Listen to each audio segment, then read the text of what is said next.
그해 겨울은 유난히 추웠습니다. 눈이 허리까지 쌓였고 마을 입구까지 가는 길이 끊겼습니다. 아버지는 광산에서 보름째 소식이 없었고 어머니는 매일 우물가에서 빨래를 했습니다. 나는 더 이상 견딜 수 없었습니다. 몸은 한계에 다다랐고 마음은 이미 무너져 있었습니다.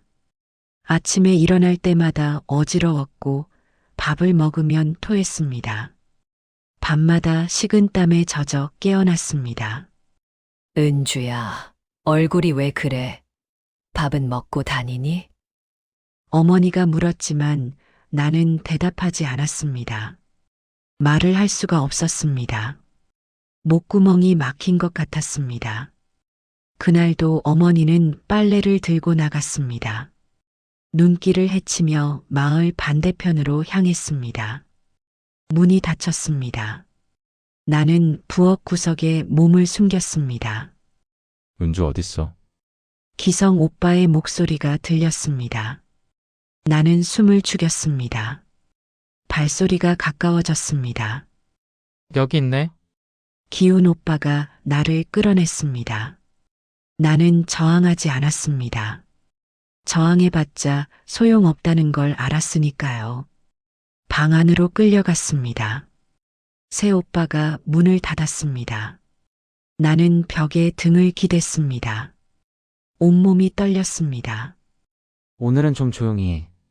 알았지? 기태 오빠가 말했습니다. 나는 고개를 끄덕였습니다. 하지만 그날은 달랐습니다. 뭔가 잘못되고 있었습니다.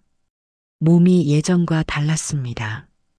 숨이 제대로 쉬어지지 않았고 가슴이 조여왔습니다. 야, 내 이상한데? 기훈 오빠가 말했습니다. 나는 바닥에 주저앉았습니다. 시야가 흐려졌습니다. 은주야? 누군가 내 어깨를 흔들었습니다. 하지만 나는 이미 의식을 잃어가고 있었습니다. 그리고 나는 쓰러졌습니다. 정신을 차렸을 때 나는 아버지 품에 안겨 있었습니다. 아버지는 눈길을 뚫고 달리고 있었습니다. 숨소리가 거칠었고 얼굴은 핏기가 없었습니다. 은주야, 정신 차려. 아빠가 여기 있어. 아버지의 목소리가 떨렸습니다. 나는 입술을 움직이려 했지만 말이 나오지 않았습니다. 몸 아래로 따뜻한 무언가가 흘러내렸습니다. 피었습니다. 은주야, 제발. 눈 감으면 안 돼. 아버지가 울고 있었습니다. 나는 처음 봤습니다. 아버지가 우는 모습을요. 병원은 멀었습니다. 마을에서 1시간은 걸렸습니다. 아버지는 나를 안은 채 버스를 탔고 내리자마자 응급실로 뛰어들어갔습니다. 의사 선생님, 제발 좀 봐주세요. 간호사들이 달려왔습니다. 나는 침대에 누워졌고 하얀 불빛이 눈을 찔렀습니다. 사람들이 뭔가 말했지만 나는 알아들을 수 없었습니다. 보호자 나가 계세요. 누군가 아버지를 밀어냈습니다. 문이 닫혔습니다. 나는 혼자 남겨졌습니다. 얼마나 시간이 흘렀을까요? 나는 병실 침대에 누워 있었습니다. 천장은 하얗고 공기는 소독약 냄새가 났습니다. 몸은 무거웠지만 통증은 덜했습니다. 문이 열렸습니다. 의사 선생님이 들어왔습니다. 그 뒤로 아버지가 따라왔습니다. 아버지의 얼굴은 무너져 있었습니다. 보호자분, 잠깐 얘기 좀 하시죠. 의사 선생님은 아버지를 복도로 데리고 나갔습니다. 나는 그들의 목소리를 들을 수 있었습니다. 이 아이는 장기간 폭력을 당한 흔적이 있습니다. 뭐라고요? 신체 곳곳에 오래된 상처와 멍자국이 있습니다. 그리고 이번 출혈은 심각한 내상 때문입니다. 가정 내 학대가 의심됩니다. 침묵이 흘렀습니다. 긴 침묵이었습니다. 누가 우리 은주한테. 아버지의 목소리가 떨렸습니다. 경찰에 신고해야 합니다. 이건 범죄입니다. 잠깐만요, 선생님. 제가 먼저 알아봐야겠습니다. 아버지가 병실로 돌아왔습니다. 그는 내 침대 옆에 앉았습니다. 손을 잡았습니다. 그 손은 떨리고 있었습니다. 은주야, 나는 고개를 돌렸습니다. 아버지를 볼 수 없었습니다. 아빠한테 말해줘. 누가 이랬어? 누가 우리 은주를 이렇게 만들었어? 나는 입술을 깨물었습니다. 말할 수 없었습니다. 말하면 모든 게 끝날 것 같았습니다. 은주야, 제발. 아빠한테 말해. 아버지가 울었습니다. 목소리가 갈라졌습니다. 오빠들이에요. 작은 목소리가 내 입에서 나왔습니다. 나도 모르게 터져나온 말이었습니다. 뭐? 큰오빠, 둘째 오빠, 셋째 오빠. 나는 더 이상 말할 수 없었습니다. 눈물이 쏟아졌습니다. 아버지는 얼어붙었습니다. 그의 얼굴이 창백하게 변했습니다. 손이 내 손에서 떨어졌습니다. 그 자식들이. 아버지가 벌떡 일어났습니다. 문을 박차고 나갔습니다. 복도에 그의 발소리가 울렸습니다.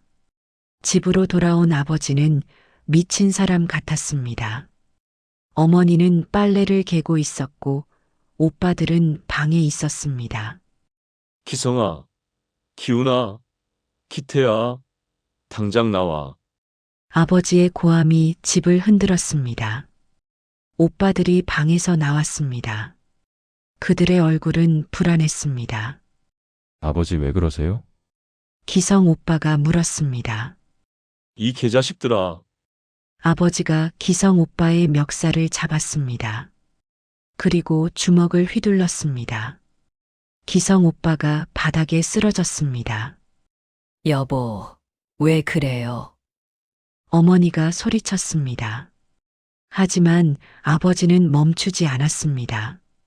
너희가 은주한테 뭘 했어? 대답해. 기훈 오빠와 기태 오빠가 아버지를 막으려 했습니다. 하지만 아버지는 그들을 밀쳐냈습니다. 집안이 난장판이 되었습니다. 우리는 안 했어요. 기태 오빠가 소리쳤습니다. 하지만 그의 눈빛은 거짓말을 하고 있었습니다. 거짓말하지 마. 의사가 다 말했어. 장기간 폭행 흔적이래. 그건. 기성 오빠가 말을 더듬었습니다. 그때 문이 열렸습니다. 경찰이 들어왔습니다. 이웃이 신고한 것이었습니다. 무슨 일입니까? 경찰이 물었습니다. 아버지가 돌아섰습니다. 이 자식들을 잡아가 주세요. 제 딸을 폭행했습니다. 그 말이 떨어지자 집안이 얼어붙었습니다. 어머니는 그 자리에서 주저앉았습니다. 오빠들은 창백하게 질렸습니다. 경찰은 오빠들에게 다가갔습니다. 수갑이 채워졌습니다. 차가운 쇠소리가 울렸습니다. 억울합니다. 우리 안 했어요. 기태 오빠가 소리쳤습니다. 하지만 경찰은 듣지 않았습니다. 새 오빠는 끌려나갔습니다. 현관을 지나 마당을 지나 골목을 지나 경찰차에 실렸습니다. 마을 사람들이 모여들었습니다. 수군거리는 소리가 들렸습니다. 아버지는 마당에 무릎을 꿇었습니다. 하늘을 향해 울부짖었습니다. 어머니는 부엌 구석에서 울고 있었습니다.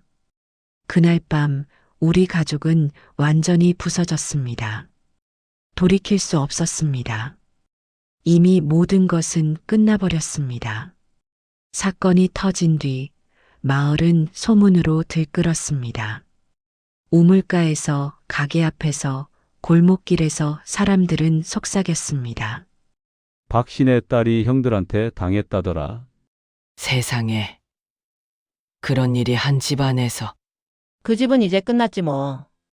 어머니는 시장에 나갈 수 없었습니다. 사람들이 수군거리는 소리를 들을 수 없었으니까요. 아버지는 광산 일을 그만뒀습니다. 동료들의 시선을 견딜 수 없었습니다. 나는 병원에서 퇴원한 뒤에도 집 밖으로 나가지 못했습니다. 창문 너머로 보이는 마을 사람들이 두려웠습니다. 그들의 눈빛이 무서웠습니다. 동정과 경멸이 섞인 그 시선들이요. 우리 여길 떠나야겠어. 아버지가 어느 날 밤 말했습니다. 어머니는 고개를 끄덕였습니다. 둘 다 너무 지쳐 있었습니다. 어디로 가요? 강릉. 거기 내 사촌이 있어. 일자리를 알아봐 준다고 했어. 은주는 데려가야지. 우리 딸인데. 아버지의 목소리는 떨렸습니다. 죄책감과 슬픔이 섞여 있었습니다. 그의 겨울이 끝나갈 무렵 우리는 강릉으로 떠났습니다. 짐은 많지 않았습니다. 보따리 몇 개가 전부였습니다. 버스에 오를 때 나는 뒤를 돌아보지 않았습니다. 그 마을에 남길 것은 아무것도 없었으니까요. 강릉은 바다가 있는 도시였습니다. 삼척과는 달랐습니다. 더 크고 더 복잡하고 사람들도 많았습니다. 우리는 시내에서 조금 떨어진 작은 동네에 방 2칸짜리 집을 얻었습니다. 여기가 우리 새 집이야. 아버지가 말했습니다.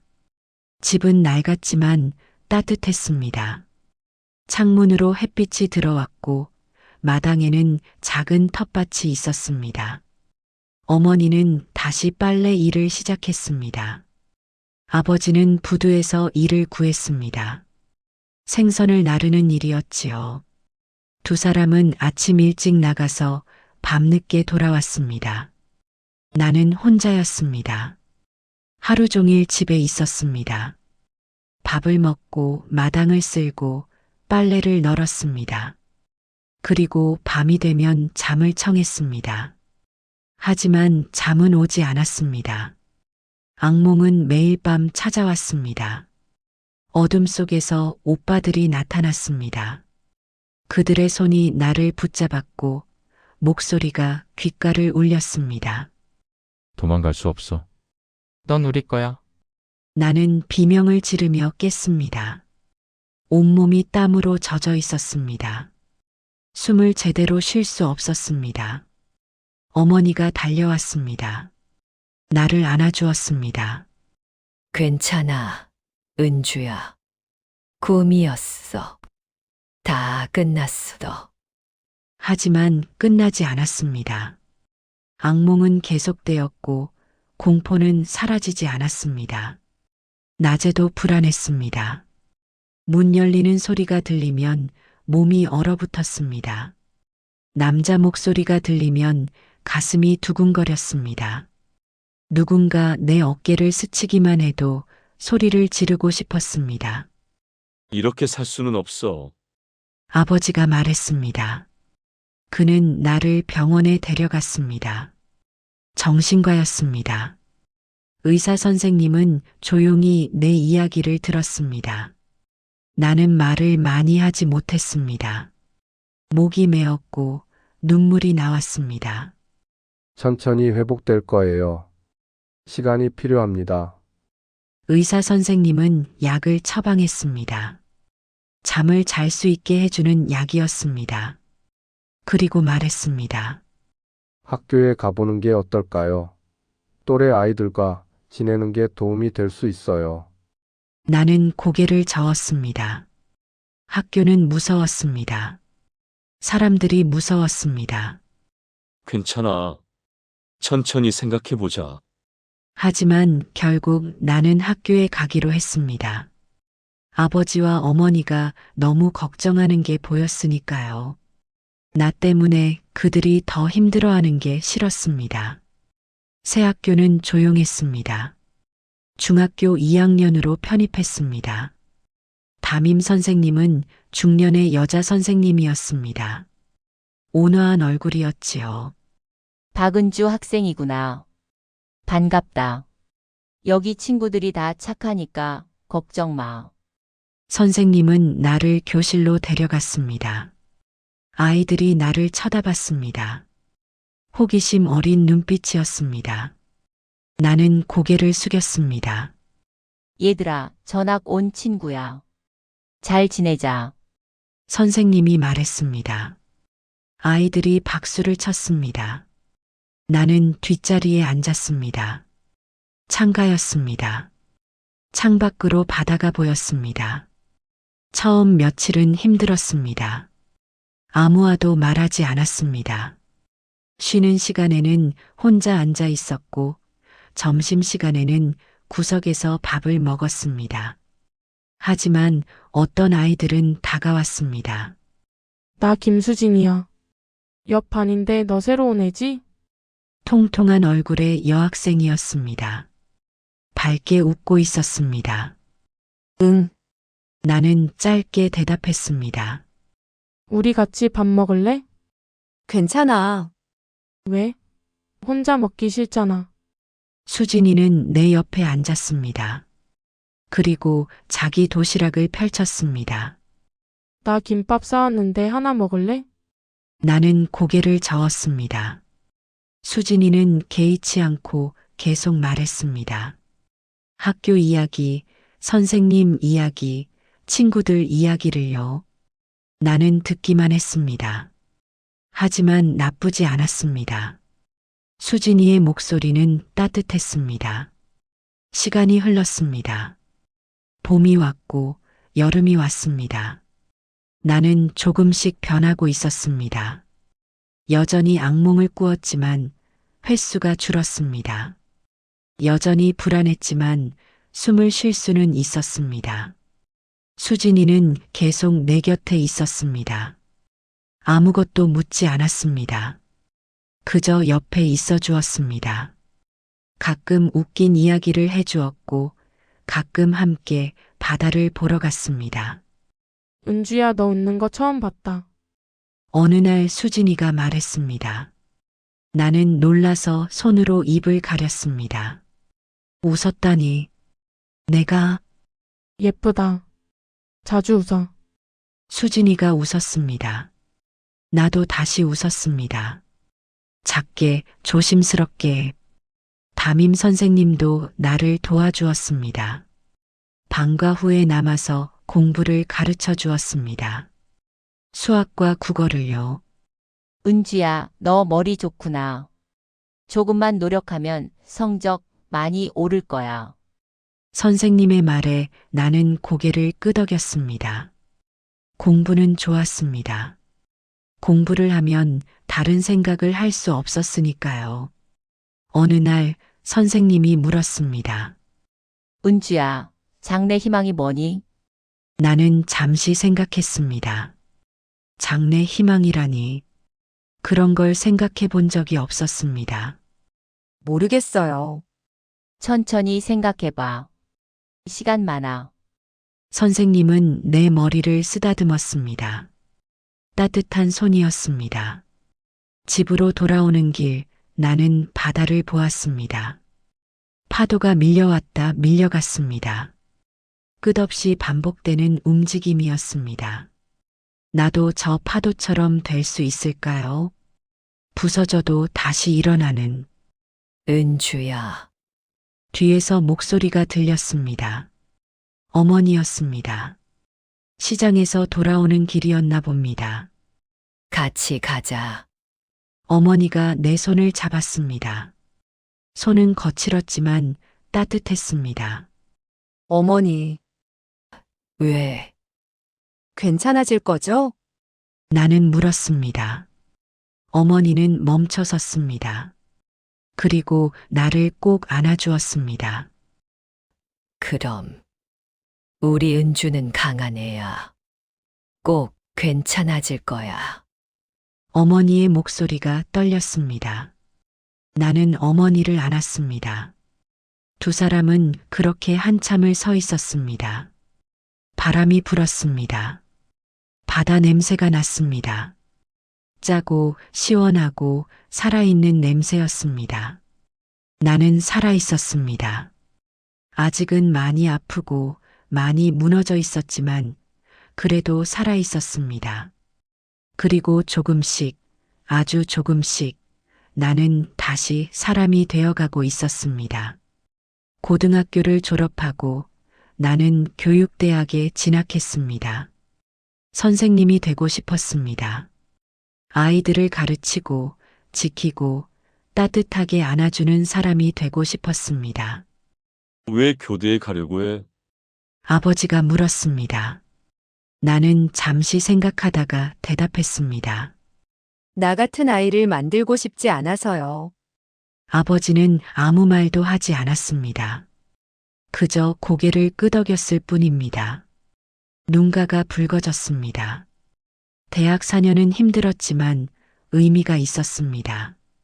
교육학을, 심리학을, 아동 발달을 공부했습니다.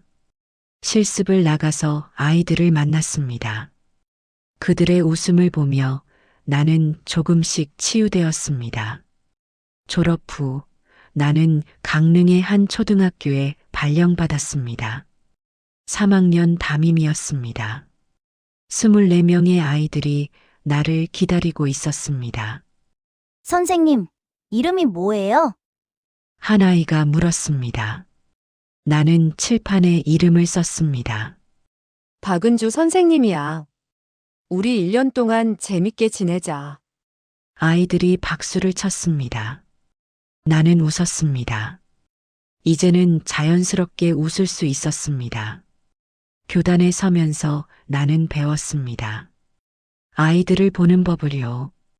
어떤 아이는 멍이 많았습니다. 어떤 아이는 말이 없었습니다. 어떤 아이는 눈빛이 어두웠습니다.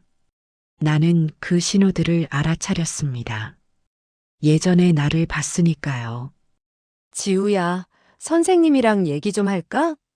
조심스럽게 다가갔습니다. 아이는 고개를 숙였습니다. 괜찮아. 선생님한테는 뭐든 말해도 돼.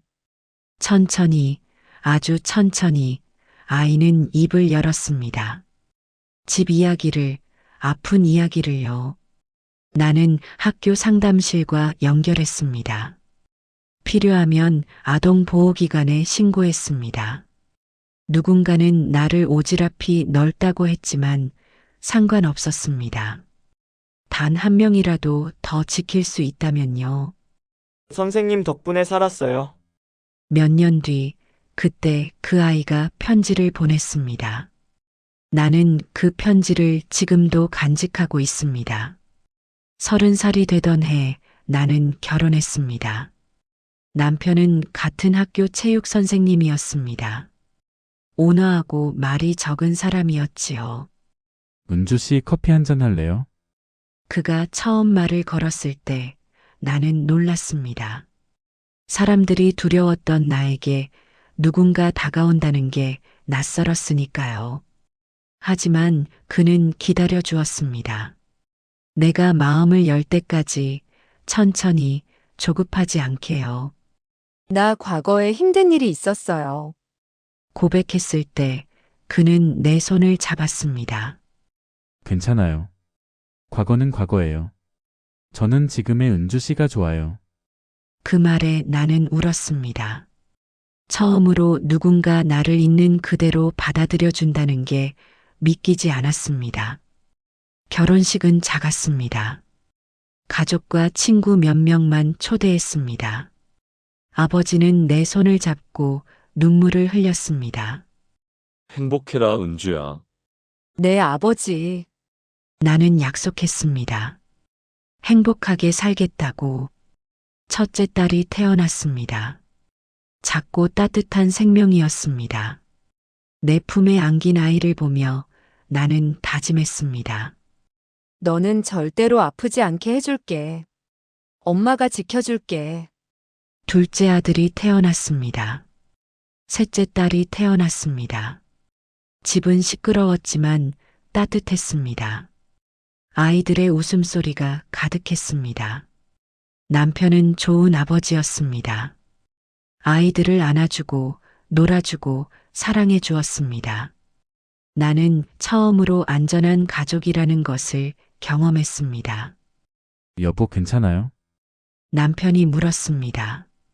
나는 고개를 끄덕였습니다. 응. 행복해. 정말이었습니다. 나는 행복했습니다. 세월이 흘렀습니다. 아이들은 자랐고 나는 나이가 들었습니다. 머리에는 흰머리가 섞였고 얼굴에는 주름이 생겼습니다. 그러던 어느 날 편지 한 통이 도착했습니다. 발신인은 박기태였습니다. 셋째 오빠였습니다. 손이 떨렸습니다. 편지를 열어야 할지 망설여졌습니다. 하지만 결국 열었습니다. 편지에는 빼곡하게 글씨가 적혀 있었습니다. 잉크가 번진 자국들이 있었습니다. 눈물이었을 것입니다. 은주야, 미안하다. 평생 너에게 사죄하고 싶었다. 나는 지옥 같은 삶을 살았다. 감옥에서 20년을 보냈고 나와서도 사람들의 손가락질 속에 살았다. 하지만 그것도 모자랐다. 내가 저지른 죄는 절대 용서받을 수 없는 것이니까. 이 편지를 보낼 자격도 없지만 그래도 말하고 싶었다. 정말 미안하다고. 내가 행복하게 살기를 바란다고. 편지는 거기서 끝이었습니다. 나는 편지를 내려놓았습니다. 눈물이 났지만 슬픔의 눈물은 아니었습니다. 며칠 뒤 나는 짧은 답장을 썼습니다. 너의 삶을 바로잡아라. 나는 이제 내 인생을 살아간다. 편지를 보내고 나는 창밖을 봤습니다. 바다가 보였습니다. 여전히 파도는 밀려왔다 밀려갔습니다. 지금 나는 72살입니다. 손자, 손녀가 5입니다. 아이들은 내 무릎에 앉아 옛날 이야기를 조르곤 합니다. 할머니 어렸을 때 어땠어요? 힘들었단다. 하지만 이겨냈지. 어떻게요? 시간이 지나면서 좋은 사람들을 만나면서 그리고 포기하지 않아서. 아이들은 알아듣지 못하지만 고개를 끄덕입니다. 나는 아이들의 머리를 쓰다듬습니다. 오늘 나는 이 이야기를 처음으로 세상에 꺼냅니다. 왜냐하면 아직도 어딘가에는 어린 시절의 나처럼 고통받는 사람이 있을 테니까요. 그들에게 말해주고 싶습니다. 어둠은 영원하지 않다고. 지옥 같은 시간도 언젠가는 끝난다고. 그리고 당신은 다시 일어설 수 있다고요. 쉽지 않을 것입니다. 오래 걸릴 것입니다. 때로는 불가능해 보일 것입니다. 하지만 불가능하지 않습니다. 나처럼요. 창밖으로 햇살이 들어옵니다. 따뜻합니다. 거실에서는 남편이 신문을 보고 있습니다. 부엌에서는 딸이 요리를 하고 있습니다. 마당에서는 손주들이 뛰어놀고 있습니다. 이것이 내 삶입니다. 지옥에서 시작했지만 결국 여기까지 온 삶입니다. 엄마 커피 드릴까요? 딸이 물었습니다. 나는 웃으며 고개를 끄덕입니다. 그래. 고맙다. 컵을 받아들고 나는 창밖을 봅니다. 바다가 햇빛에 반짝입니다. 아름답습니다. 나는 살아남았습니다. 그리고 살아냈습니다. 당신도 할 수 있습니다. 믿으세요.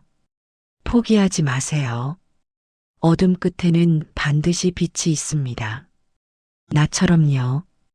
박은주의 증언 2024년 겨울. 이 이야기는 나만의 것이 아닙니다. 세상 어딘가에서 여전히 고통받는 모든 이들의 이야기입니다. 당신이 혼자가 아니라는 것을, 당신도 다시 일어설 수 있다는 것을 기억하세요. 나처럼 우리 모두 살아남을 수 있습니다. 끝까지 시청해 주셔서 감사합니다. 구독과 좋아요는 힘이 됩니다.